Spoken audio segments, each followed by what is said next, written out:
My name's Alan Hunt, and my wife Andre and I attend here at Cedar Creek. We've been coming here for about 6 years now. Well, my first exposure to Franklin Graham's ministry, the Christmas Gift Child, I was actually on a mission trip, and I was in Uganda in Africa.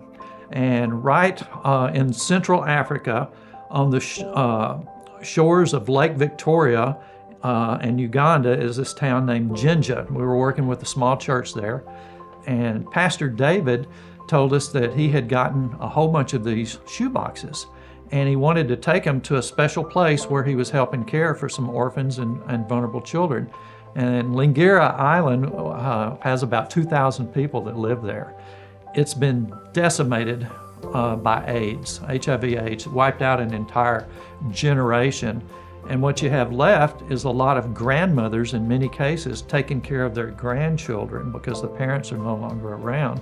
And that's where Pastor David wanted to get those gift boxes to. So long story short, we took our big team from Arkansas and loaded up in boats and headed out to Lingira Island. We got out there, there was a big fenced-in compound that they had arranged for us to use, and it had big shade trees and nice grass. And we met in there, and so we had all the go-go's, the grandmothers, and I don't know, there must have been 40 or 50 kids, but we had about that many boxes. The kids, it's like Christmas to them. They're tearing into the boxes to see the excitement and the looks on their faces, to see those boxes reaching the destination and be in the hands of the child that's receiving those gifts was a great experience.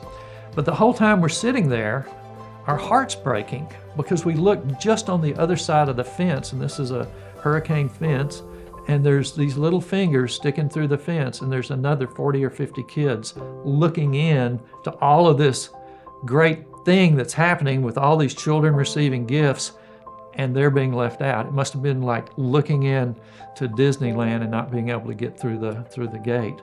So our hearts were breaking, but there was nothing we could do about it because we only had so many boxes. So it was coming time to say goodbye, and we're praying together and saying our goodbyes. So our team's walking back down this trail back down to the pier where the boats were, and another 2 boats come in that are just arriving. Well, guess what they have on their boats? We found out this was a mission team from Australia, and they show up on Lingira Island in the middle of Lake Victoria on the same day that our team is there from Arkansas with Christmas child gift boxes. And they had enough boxes for all those kids that were looking through the fence. Coincidence? I don't think so. That's how our God works. You know, we pray over those boxes every time we pack them. Well, I know they get prayed over here at the church, they get prayed over when they're shipped out, and they get prayed over in the distribution center.